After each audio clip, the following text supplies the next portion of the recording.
I beg to differ. Yung police visibility is always a deterrent for crimes, no?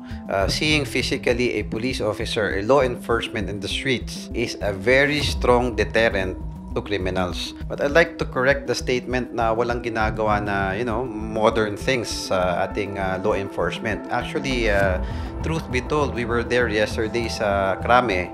We met with our new PNP Chief, General Torre.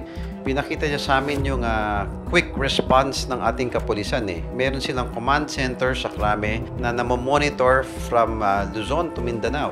Oh. So I really commend also the President and our new PNP Chief General Torre for having this new technology na pinapaigting nila yung quick response ng ating kapulisan to each part of our country.